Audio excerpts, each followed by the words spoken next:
Thabang Skwambane, welcome to Marketing Wars on the Ashraf Garda Show.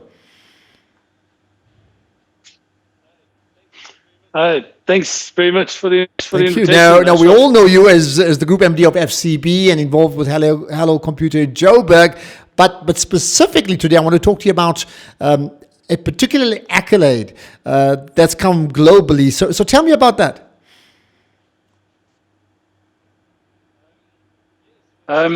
Yes, well, I'm just been regarded as one of the Creative 100 global honor roll for Adweek.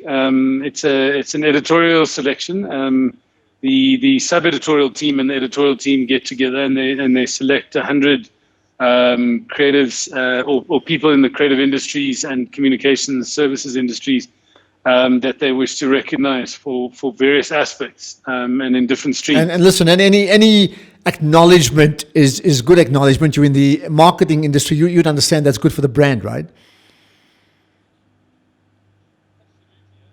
Absolutely. I mean, I think it's a poignant moment, though. At the same time, I think a lot of Black people in the world are looking and are expecting some recognition now for the level of disregard and some of the brutality and discrimination against them. So I think it more as a platform to voice, to be a voice for the voiceless, and to also reflect on how many Black people are unacknowledged in our industry in particular. Okay, I'm going to come back to that in a moment because that's important.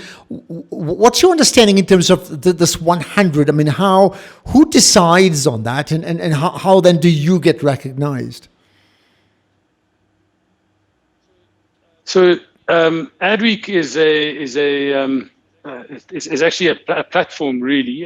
It's a gathering that started in New York and then happens in London, Mexico City, Sydney, Australia, etc. Now it's about to come to Africa as Adweek Africa and will be hosted in Johannesburg. It's been delayed for now it'll be the second year. And hopefully it will be hosted in 2021. The long and the short of it is it's about brands and the business of branding, and then also the advertising industry and the entire span of the advertising industry. But it includes media, and it includes I think the ancillary types of industries as well as the mainstream industries like Hollywood, the movies and etc. So. And also the music industry as well. So it really is about culture and communication and the creative arts at the end of the day. A lot of it being performing arts and how that's represented in the world. Having said that, I mean, is it a case of somebody putting your name forward because you may be well known, but you still need somebody has to lobby for you, right? So I'm still trying to find that out. I'm assuming someone identified me in some shape or form. I'm not sure I think I'd be very clear as to why Trevor Noah was selected, but I certainly don't know why I was. And then, John Legend and his wife is very clear as well in my mind. So at least I'm in good company. I really would like to know who put my name forward. But I think it is something like that. The editorial team then looks at you. They don't make contact. They don't say anything. They just look into your background via the work that you've done or what you've been associated with and what you contribute. Okay, having said that, do they give you a why? They may not say the who, but the why. Why are you acknowledged as one of these top 100 creatives? Yeah, I mean, the reason given is really, and this one is a very interesting one because most of the time what happens is we get, I'm part of a group of 11 creatives actually in this,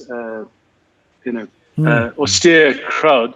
And what's interesting for me was that as a non-creative, a former banker that went into the creative services industry, it's become a challenge for me to try and understand that. But having chatted to a few people, it was as a result of bringing to the fore both my philanthropic pursuits, which is a deep belief and a passion and a purpose of mine, along with being involved in communications as our business, and then the final part really is just bringing a slightly different take and spin on how advertising agencies can be run and managed. And from your side personally, I mean, it's a good time to reflect, because you made the point coming from banking into moving into a completely different space, right?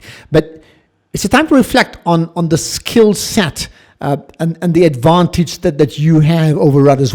In your opinion, what would that be?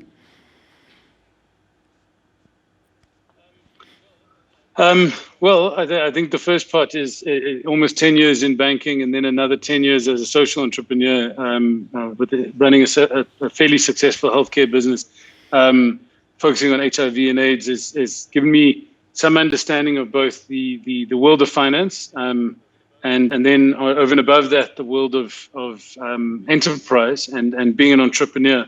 And I think as an entrepreneur, what it is that you there's nothing that you need to accept as being the way that it is. A lot of people try and tell you this is the way that it is. And everyone tried to tell me that getting into advertising. And I think more importantly, that's something I don't believe in at all. The way that it is just one way to be complacent and to die sooner.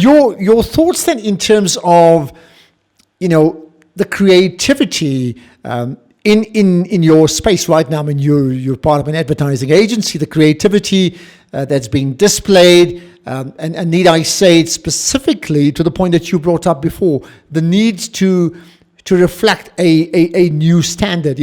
Too often for far too long. I know in the many interviews I've done with people, you just know the answer is, well, it's been tested because it's been tested in the States and the UK, and they're like, oh goodness. So you've mentioned Black Lives Matter and all these things that matter to you earlier on. In the light of all of that, creativity and a new way of thinking about what is truly creative and what is acceptable. Your thoughts on that? Yes, I think that the world has been confronted with a global pandemic, this airborne pathogen that has suddenly just appeared in our lives, changed everything about the way that we operate. You and I are not in a studio together talking directly. We're on a computer screen, and the virtual experience is the new way of things as we go forward. But what it has done is it's forced us to find solutions to what is the problem that we were confronted with. If we had the same mindset when it came to the other pandemic, which is systemic and structural racism of all forms, and the bigotry of all forms, especially across other intersectional areas, that discrimination, if we were that intent on solving the problem, we would have this kind of solution happening in our world today, where you and I, for example, would actually be in a very diverse environment, which would make us both feel accepted and both feel loved, appreciated, acknowledged. And you're very clear up front, saying you're going to use this opportunity of this global recognition to highlight a bigger cause. So how are you going to go about doing so? Well, I mean, firstly, I think the most important thing that I'd like to point out is that we have an immense wealth of talent in South Africa. What we don't have is the same proportion of opportunity for that wealth of talent. And what we need to be doing is really developing that talent in a way that goes beyond just a BE scorecard, a number, a word called transformation.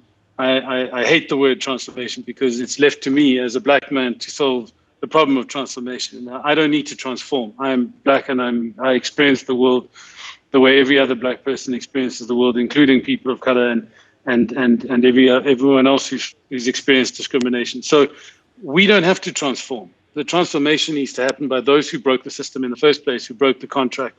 And so I'm going to use it as a platform to say, I don't need to solve your problems for you. You need to look inside yourself, and you need to fix what you broke in the first place.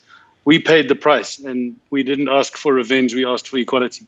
Now we're looking for just acknowledgement, appreciation, and an intentional opportunity for people who are young people in particular, but for people who have got the talent and can demonstrate that. And actually, South Africa will benefit from that. All right, and the very last thing, I was reading about you today after the acknowledgement, of course, with these 11 creatives, and I see item 1 in terms of your big issue that you say that creatives don't often talk about is this issue of intellectual property. So fascinatingly important issue. Give me your take on that. So it's an interesting thing. I think in our industry in particular, we sign away our intellectual property. So unlike music or unlike movies or whatever it is, your intellectual property, your face, even the models in some of our ads earn more money than the agency does. So intellectual property is an interesting thing. What is the value of an idea, and how can that idea either be leased to a brand rather than it be owned by the brand? So everything that a creative comes up with, that artistic flair, the concept, the work that they put into it, all of that work is handed over to a brand who pays you an hourly rate at the end of the day. And so this artist who's not necessarily recognized as an artist loses that intellectual property. They get the recognition for it if it's awarded or by their peers, but it isn't owned by either the people who enabled it, being the agency or themselves, actually. And so I believe like music and like the arts itself and movies, intellectual property rights and ideas need to be reconsidered in our industry. But I am, at this stage, the Galileo in Well, in our just world. pick up on that, Galileo, in our world, with a longer debate some other time about just the value of intellectual property. Absolutely. But for now, it's a good acknowledgement from your side. I'm talking to you because I think it's important to acknowledge not just people around the world, but certainly South Africans as well. So, Thabang Skwambane, well done, and let's see where you go next. Thank you for your time.